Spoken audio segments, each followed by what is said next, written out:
So when my pops was in town to visit for a couple days, and we got blackout drunk together and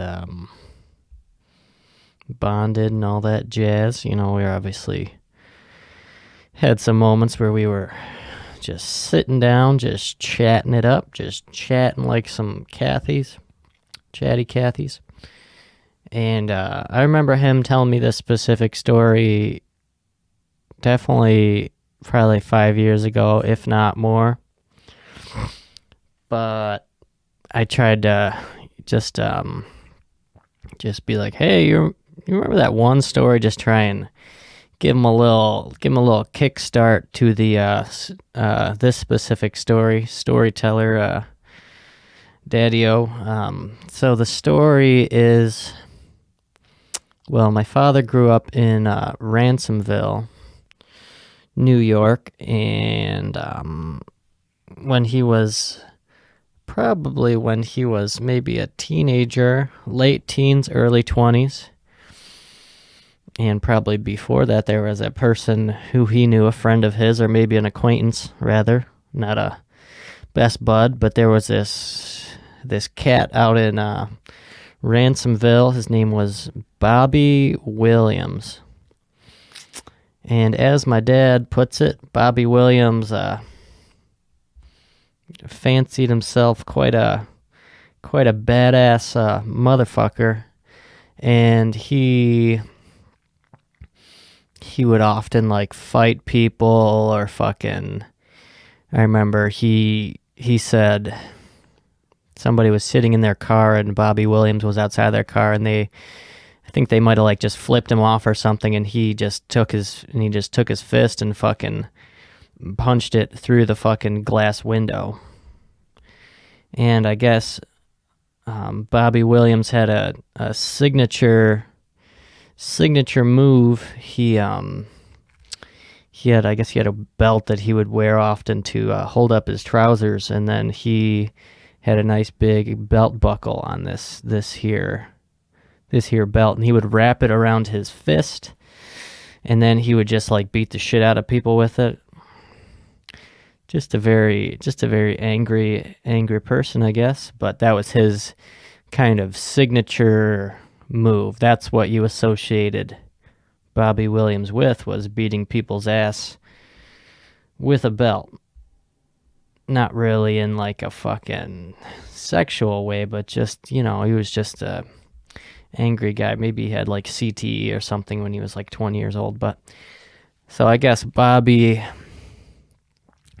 so obviously a Ransomville kid, very far removed from the city of Niagara Falls, and I guess he got mixed up with the wrong crowd somehow, maybe like dealing drugs, selling drugs, or receiving drugs, and somehow the deal that he was in went south.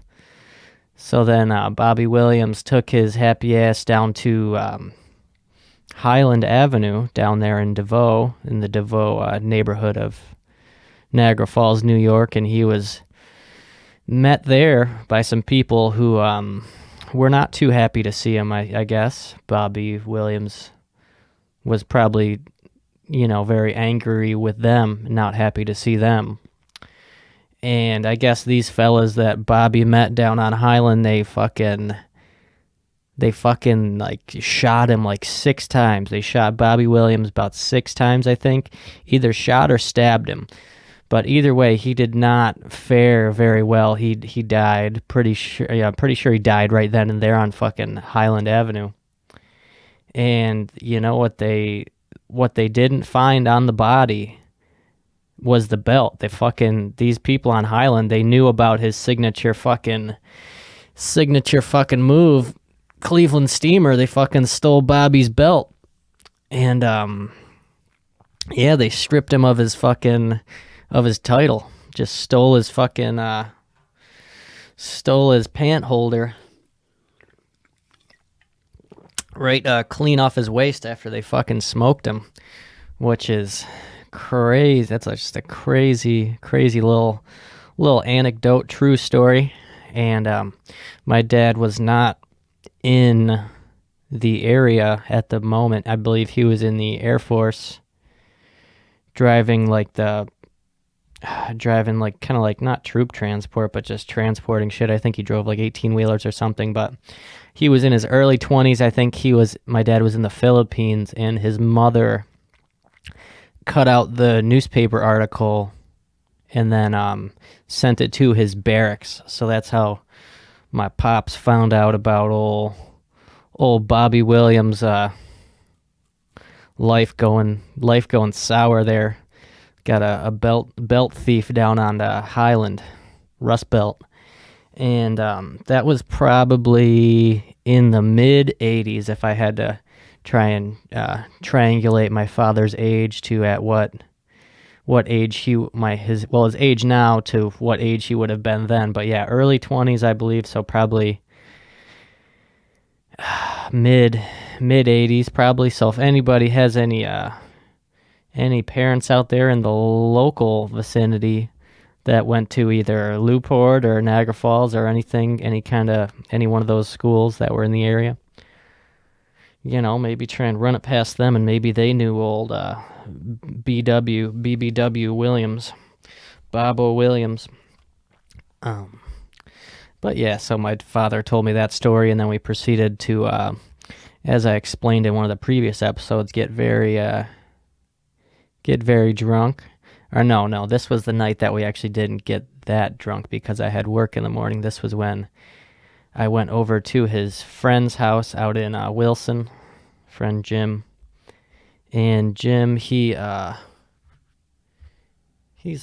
somewhat of a gardener, an urban explorer, urban gardener, and he had just a whole mess of fucking pot plants in his backyard. He probably had like 5 or 6 fucking bushels of that shit.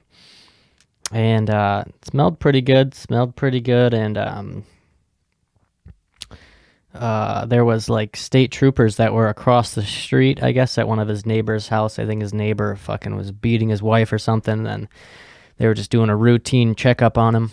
And so they were like all fucking paranoid when I was there, which is weird because pot is like pretty much legal, so maybe it's just a white person thing, just being fucking paranoid about everything, about fucking your wife fucking blowing the mailman.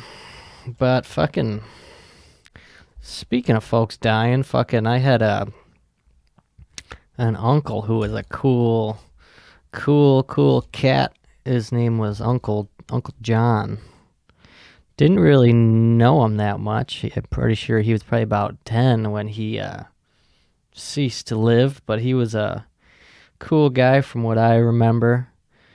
He one time he got me like a leather jacket, or it's probably pleather, but like a fake leather fucking jacket to wear, and fucking, I think it was for Christmas, and it had like a weird like sewn in skull on the back of it. Super duper random, but a nice present, I guess, from Uncle Jay, Uncle Handjob. And he was born here in Niagara Falls, and then I think he moved to either Hollywood out in California, or probably fucking Hollywood, Florida. And he was, I think he was like a used car salesman or something. I don't know, but either way, I think he was regarded as like a success story. That's the parameters of being a success story here, is just moving elsewhere and then just being employed at no matter what what the job is, just as long as you go somewhere else and then you make any sort of money, no matter what it is. But he had a job, I guess he was flipping Hondas for wherever in fucking Jupiter, Florida, wherever the fuck he was at. And then he ended up coming back, and then he got into some ice, he got into some heroin, old Uncle Jay. And I think his last night he went out, apparently he was a big escort orderer, had the frequent flyer miles with paying for pussy, old Uncle John.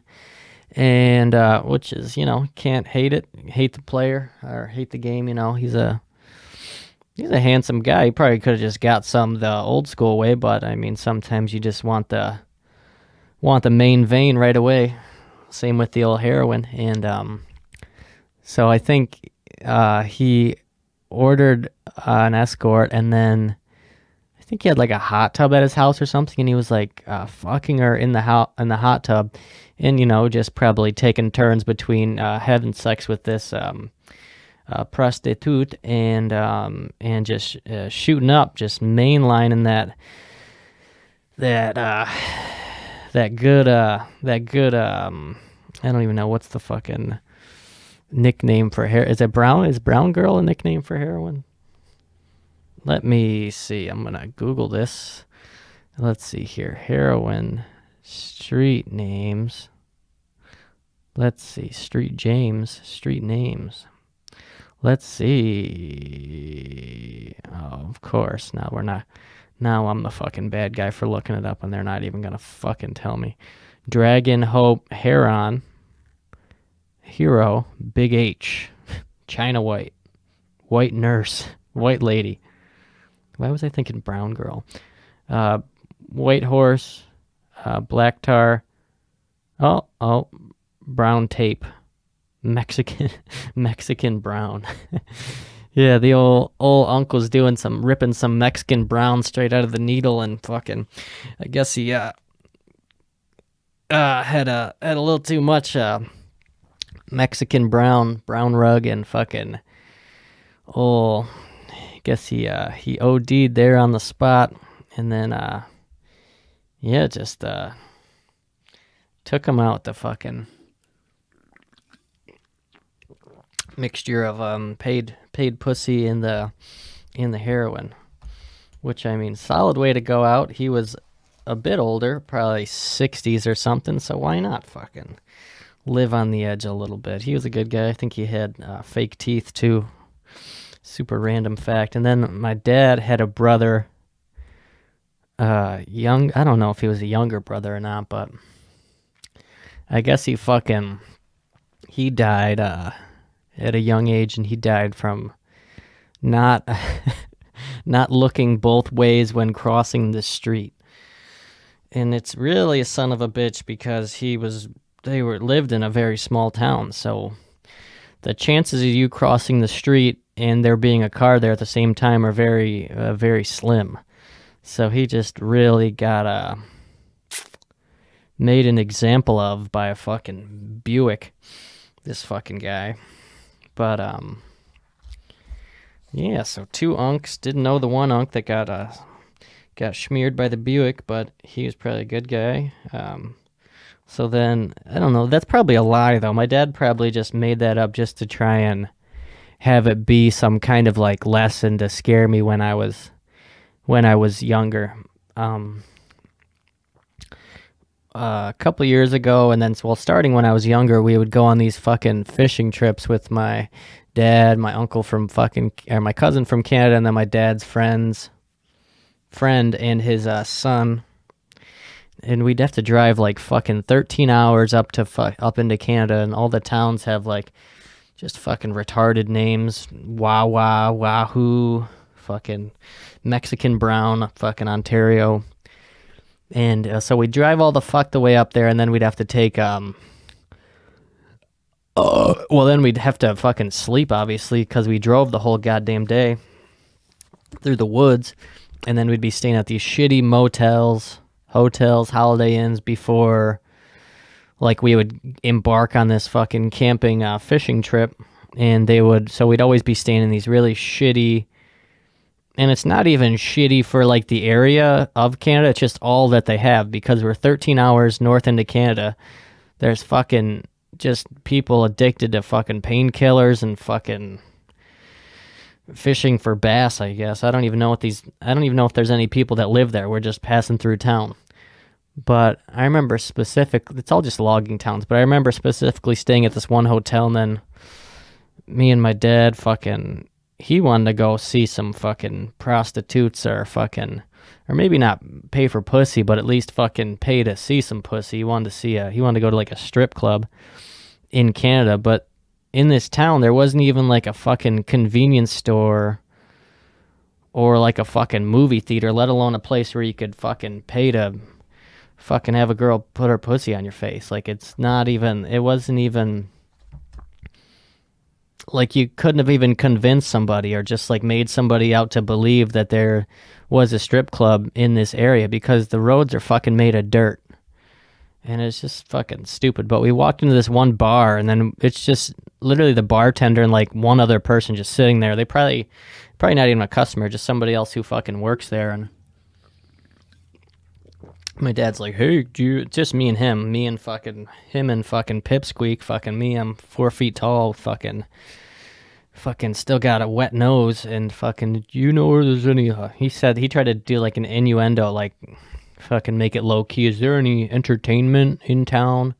And the bartender was like, well, there was one here like 5 years ago, and then it fucking closed because there's nobody here. This place is horrible, and I want to fucking kill myself. This town is a shithole. So why would there even be a strip club? And then my dad was just like, oh, okay, and then we just left. So that was my extent of our mission to find a fucking strip club in fucking super rural fucking out in the boonies, Canada. I think that was actually called Wawa, Ontario, that fucking city. And then we would stay at these hotels, and then we would go to the outfitter, and they would fly us on this fucking island. And then we'd stay there for like 5 to 7 days. And 5 days is all right for any vacation, but like 7 days is just pushing it. But that's all they would do. My fucking dad and his fucking cousin just fucking... I don't know. It's just fucking annoying. And then... well, the point of me saying that my dad was trying to scare me is that, like, they would always... he told me the other day, well, when I was fucking hanging out with him, because obviously you're on a fucking island out in Canada, there's no cell service or anything, but the fucking outfitters give you, like, a satellite phone if somebody fucking overdoses or you get fucking attacked by a bear, which fucking... happens quite frequently, I guess, out there. And my dad was like, well, you knew that we had a satellite phone the whole time. We just didn't want to tell you. It's like, yeah, no shit, because what would have fucking happened if you got the fucking gout and then you couldn't fucking walk? You would have been fucking barking up the fucking Mounties fucking tree, getting you fucking trying to save you, get out of there.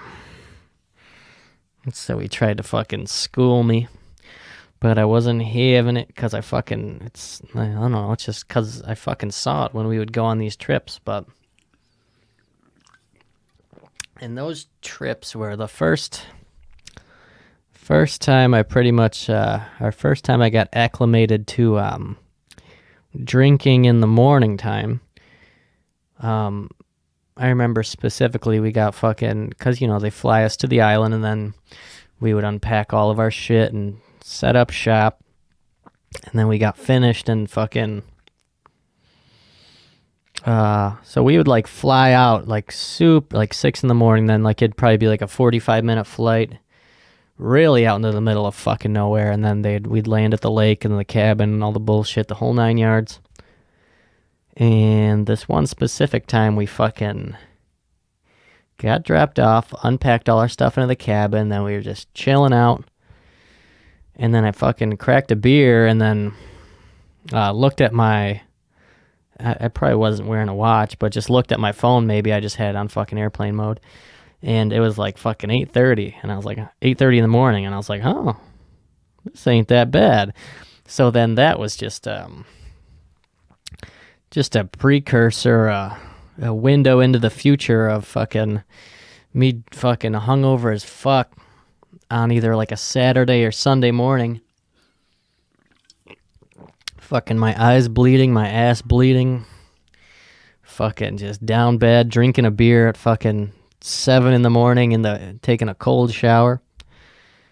Taking a goddamn cold shower and fucking drinking a beer at 8 in the morning. And, yeah, and those fucking fishing trips, they were so fucking boring Well, fishing in general is fucking probably one of the most boring things you could ever do. And there's no fucking cell phone service besides the fucking stupid satellite phone that you can't even watch porn on. And so then naturally the fucking stars align. The only thing you should be fucking doing is just drinking, just getting fucking hammered by fucking 1 p.m. In the way that those days are fucking scheduled, if you could call it that, on these here fishing trips, fucking just wake up at like the ass crack of dawn, 4 or 5 in the morning, which back then when I was fucking like 16, you might as well should have brought me to a fucking concentration camp, because that would have been fucking easier than trying to wake me up at 4 or 5 in the morning. It's just a fucking nightmare. But wake up at 4 or 5 in the morning, eat some of those shitty fucking, like a shitty prepackaged donut or something like that, and then just like some instant coffee. And fucking pack the cooler with fucking beer, and then just go fish for a couple hours. But it's so fucking boring. You just sit there. And then you just gotta fucking talk to your dad for fucking 4 hours straight. It's brutal. And yeah, just makes too much sense just to drink your little heart away, drink to your heart's content. And that's what I would do. And fucking, that's exactly what I would do. And fucking drink the whole damn day. And then fucking end the day with like a campfire or some bullshit. And then do it again and wake up at 4 or 5 the next morning. And I don't know how I would do that. I definitely couldn't do it now hungover. That'd be like what I said earlier, trying to get me fucking out of bed. Like, I could get out of bed perfectly fine at 5 in the morning, usually when I'm not fucking hungover and fucking anally bleeding. But fucking hungover, Jesus Christ. And that's the beauty of being like 16, 17, 18, no fucking hangovers, at least for me. I have heard murmurs of people my age now that fucking say that they don't get hangovers, but I don't fucking believe it. And even if I just drink like a beer or two the night prior, I could still like feel it. Richard Pryor. I could still fucking like feel it in like my neck. My neck just feels sore, fucking something. But yeah, the Bobby Williams story. That's just a classic Jacques Ballargian tale. Love that story. Love hearing it. But he fucking died. That's fucking crazy. I feel like there's not as many, like there's not people like that anymore. Like people just vagrant fucking violent fucking people. It's just everybody, it's just not, I guess it's kind of better that way, so I haven't fucking encountered any lunatic that fucking beat the shit out of me with a belt, spanked me with a fucking belt. Now it's just the old lady pulling out the fucking belt on me. But yeah, I can't even think of anybody, any of my peers that have some kind of weird or just crazy fucking story that they did. Everybody's just fucking they're either blackout drunks, or they're like wannabe fucking Instagram influencers, Instagram business personnel, or just like the people who post the fucking, those just all black screen with like the words on it, like if you're not hustling at 4 in the morning or shit like that. So that's all that people want to be nowadays. Nobody wants to be the guy with the belt around his waist and fucking beating the shit out of people all the time.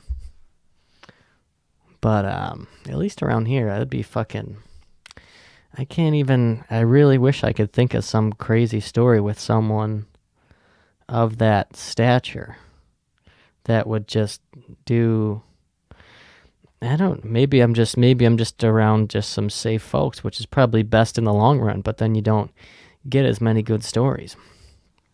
And it's not even like my father was like a fucking badass fucking vagrant hobo in his youth. He was just a fucking, just an Air Force guy, I guess. And he lived in the Philippines for a couple years on tour of duty or service, whatever the fuck you want to call it. And yeah, he said that he had like vehicles out there, super cheap to buy them, and he even had a house out in the Philippines, I guess, or at least so he says. He's not the type of guy to lie about random shit like that. But yeah, he said he had a house with like some kind of security system. I think he had like super exotic pets too, maybe like a parrot or something like that.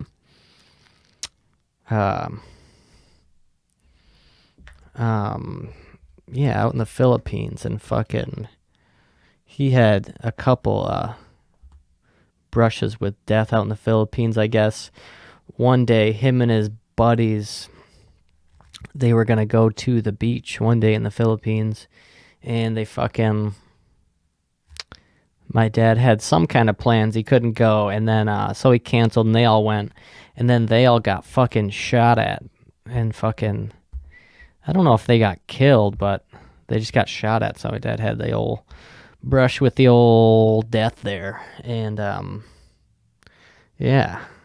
And now my only fucking brush with death is when I fucking drink fucking 15 Miller Lights and black out and fucking walk in the middle of a fucking busy intersection.